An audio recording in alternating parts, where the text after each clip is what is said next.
Welcome back to Case Files, where we dive into our players. In today's episode, we are going to take a closer look at Desmond Ridder. Will he be our franchise quarterback for the future? Let's find out. And it will help this channel out so much if you guys subscribe, share, and like these videos, so I can continue making them for you guys forever until the day I die. Okay, on that note, let's just get into the film study.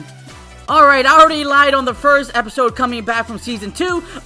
Let's just give you my synopsis of what I thought Desmond Ridder did in his first game against the Aints, and I thought he had an average game. I wasn't expecting him that much to do a lot because remember, he is a rookie coming in.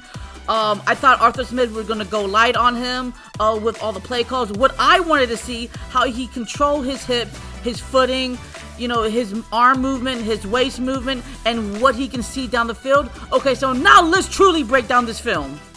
We start with Desmond Ridder in a straight drop back play. He's going against a defense that's in cover 1, so there's a one-on-one matchup with number 84 against number 27, and clearly it did not connect. So in question, what went wrong?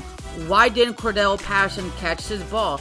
And 2, why did Desmond Ridder threw it so quickly instead of just reading and taking his time against the defense? The first one is pretty simple. CP is going against Alontae Taylor, a rookie corner who's absolutely a beast in man-to-man coverage. He has 11 pass deflections all year long to back up his claim, and he does not let Cordell Patterson absolutely get in front of him. You can see right here pretty quickly that he just sticks with his man. Reason number 2 why Desmond Ridder threw the ball quicker than he should have, because he was looking at the safety before the play was even snapped. So when the ball was snapped, the safety did not move forward or back and forth. He stood his ground, so Desmond Ridder decided to throw the ball even though he should have waited a little bit longer.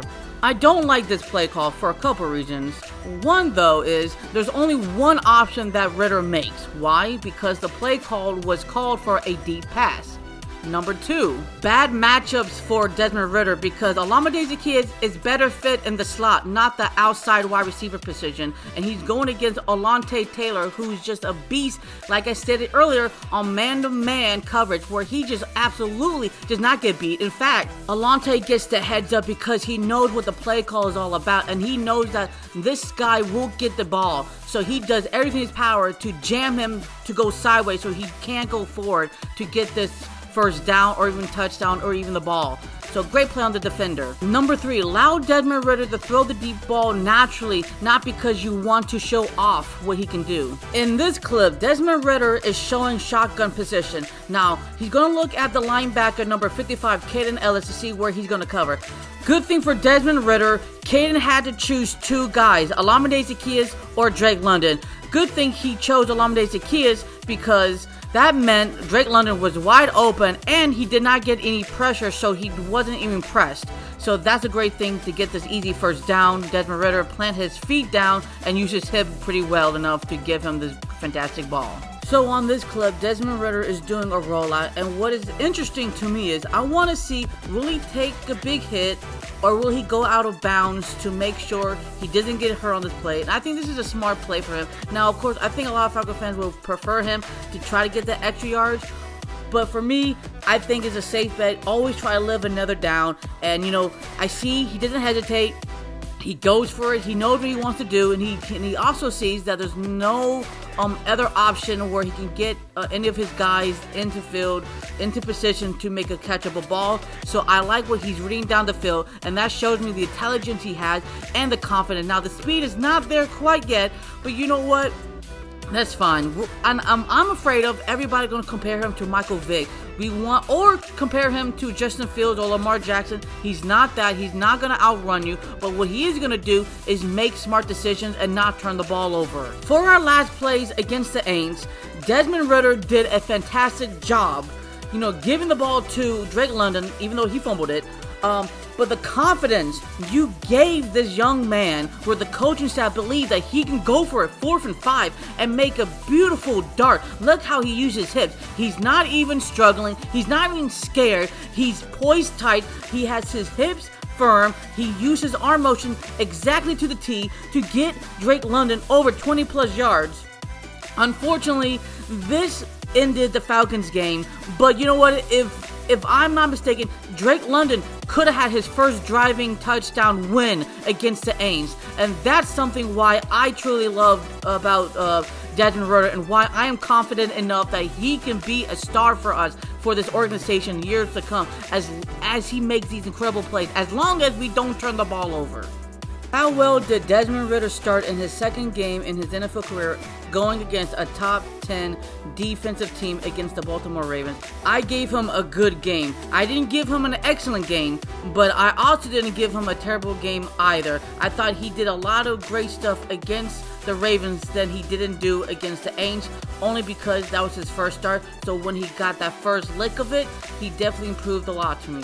On this play, the Baltimore Ravens are showing a blitz package, while the Atlanta Falcons are trying to use a quick screen to CP to get some extra yards. But you can clearly see that number 54 from the Baltimore Ravens side is already locked and loaded with CP, so the play breaks down.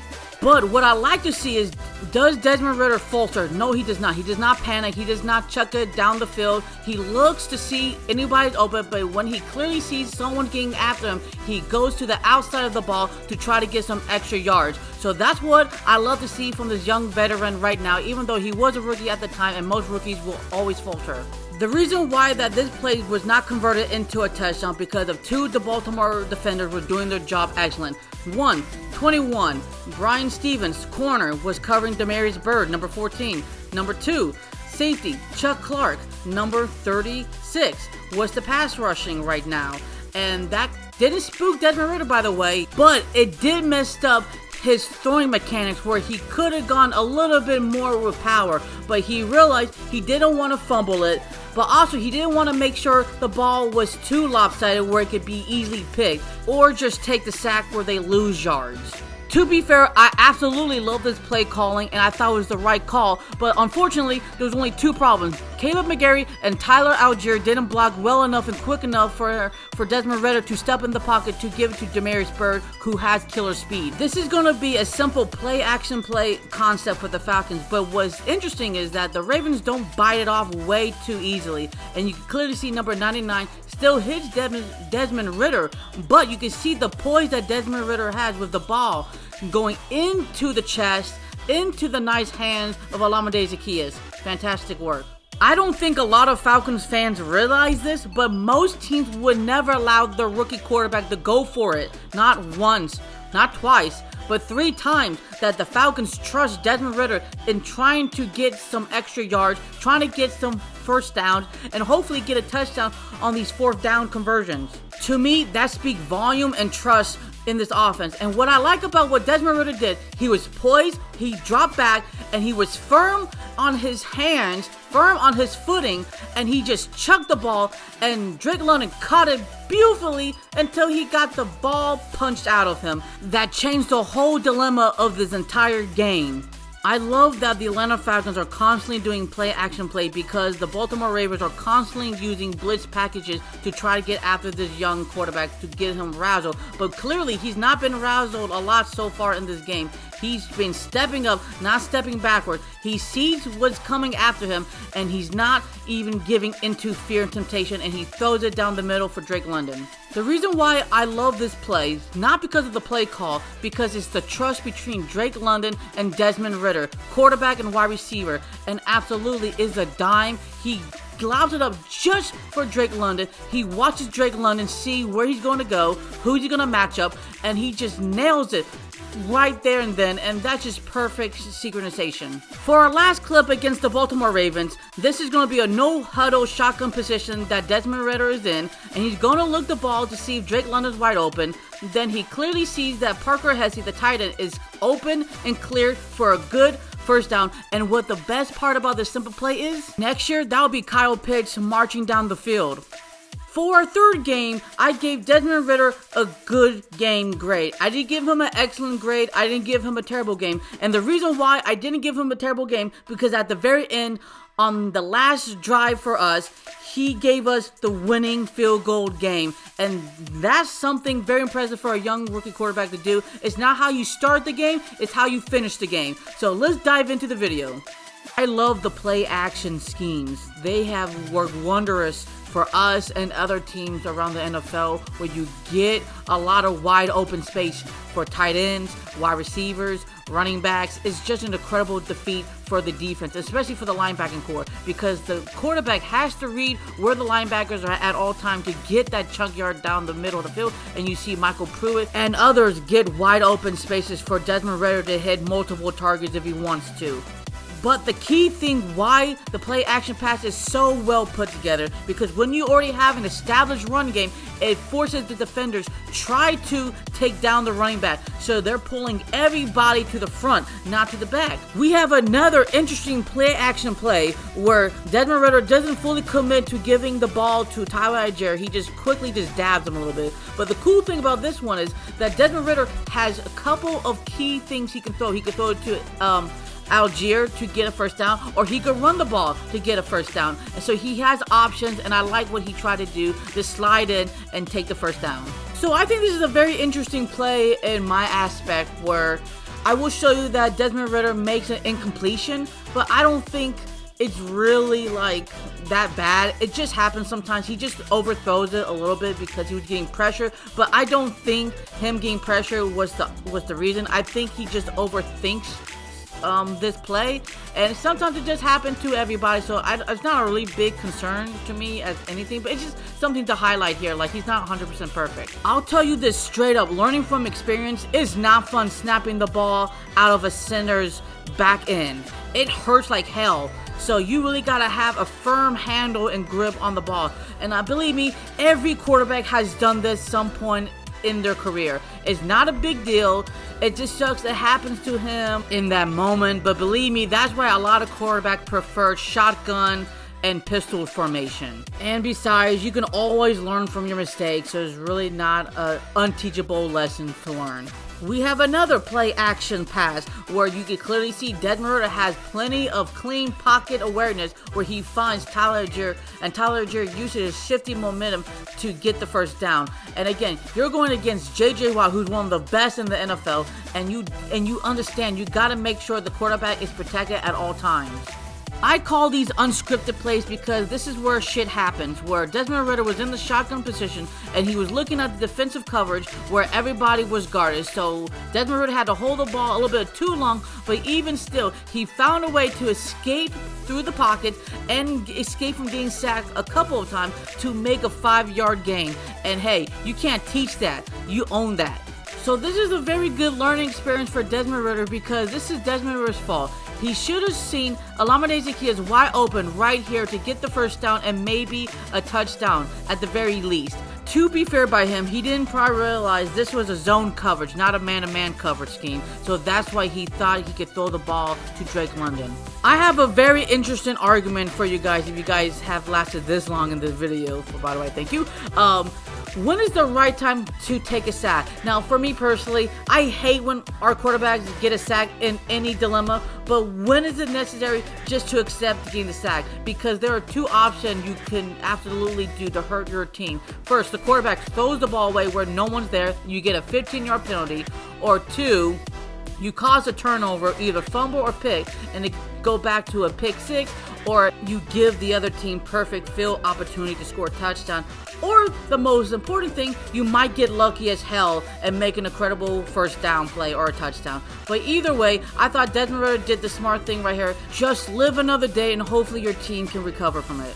I don't think you guys understand. This is my favorite play because he's adjusting everything what the Cardinals are doing right now. And he just torches Kamu Garucho-Hill, number 57 linebacker, and Michael Pruitt just clutches it right here. It's just a beautiful play. It's just a trustful play too, because you know what? As a rookie on the line, where you're trying to make a first down to run the clock, it's just beautiful. Look at that form and how he plants his feet into the dirt to throw a perfect, accurate ball to Michael Pruitt, where he can absolutely stretch the ball for a first down.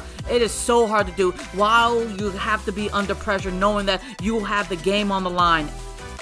For the last film breakdown of today's episode is against Tampa Bay Buccaneers, and I gave Desmond Ridder an excellent game. regardless of how a lot of Falcon fans and non-Falcon fans might feel about him going against second string defenders. Well, first of all, he can't control who he wants to play. All he can control is who's in front of him and how he would destroy them. And second of all, I'm pretty sure that most Falcons fans would be very disappointed if he did lose to second string defenders. By the way, where he only faced them during the third and fourth quarters, so it really doesn't make a difference at that point because he's already been proven to face against a top tier defense against the Ravens and the Aints. So believe me, he can handle his own business. And he scored 2 touchdowns in this game. So I'm very happy that he did that in his rookie year. And let's see what he has improved on in the film studies. The reason why I like this play call because it shows us that Desmond Ridder can throw the deep ball, but unfortunately for him, he underthrew this ball to Drake London, even though Jamel Dean interfered with this play and the refs of course didn't flag him for this. But even so, I still think Drake London would have caught this ball regardless if it was underthrown or not, because we clearly see here that he had a chance to catch the ball even though Dean was in his way, but he touches the ball right there. So if he wasn't there, that would have been a catchable ball regardless. The Buccaneers are playing in a single high formation in a cover 3 zone. They are trying to take out Desmond Ridder's weapons away out of commission, so he has to force the ball away or take a sack. Well, unfortunately for them, Desmond Ridder finds a way to escape outside the pocket that gives Drake London enough time to get out of the coverage to get his incredible first down. This touchdown drive is all about trusting each other between the quarterback and his tight end, where you clearly see Desmond Ridder wanted to get the ball to Michael Pruitt, but he clearly saw that Michael Pruitt was getting jammed in the line of scrimmage, so he decided to move outside the pocket to give him a little bit more leeway. And you can see Michael Pruitt sees it as well, so he does everything in his power to make sure he finds a wide open space where Desmond Ridder can throw it to him perfectly without causing any interceptions. I understand that a lot of young quarterbacks want to make the jaw-dropping touchdown highlight reel, but at the end of the day, you want to make sure you throw it to the right players that are in the right position at the right time, like this, where you clearly see Drake London has the ability to catch it and get more yards and maybe a touchdown, who knows, but you underthrew it to Olamide Zaccheaus where it becomes an incomplete pass. This is a very interesting proposition that Desmond Ridder is in because it looks like an all blitz from the defending team, the Buccaneers, but really they're going to drop back the linebacker and the safety to spy what Desmond Ridder is going to do. And clearly you can see when Desmond Ridder tries to escape from the pocket, he doesn't hesitate and go for the kill.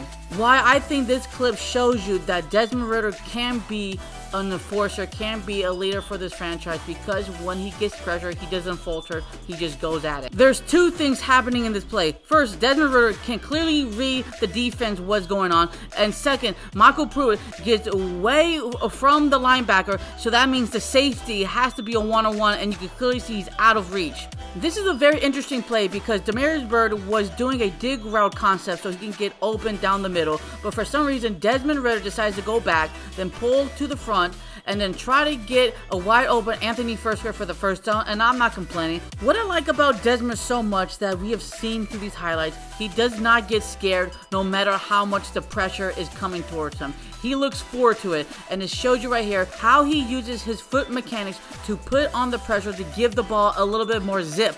And it shows it right there when Drake London catches it beautifully, by the way, in single coverage. This clip is nothing too special, but for me personally, this is what I want Frank Darby to do in the future, where he can find a quarterback that will trust him to make the plays so he can get the ball. And I'm hoping this will be like a great duel between Matt Ryan and Ronnie White.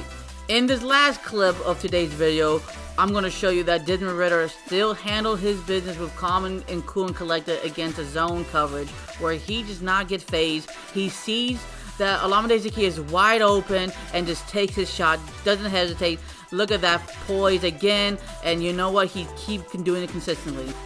So, what is the final verdict for Desmond Ridder? For me personally, I think he should get a shot and an opportunity to start in the 2023. I totally understand that some Falcon fans might say he only played in 4 games and that shouldn't be the reason why he starts, but you guys have to understand, sometimes you just need the heart, the passion, the commitment, and the love of the game to win a lot of battles you might never win. Those 4th down conversion has told me otherwise. So on that note, the next episode will be about Chris Lindstrom. So what do Falcons do? Rise up. Until the next episode, show love and peace to the world, and peace.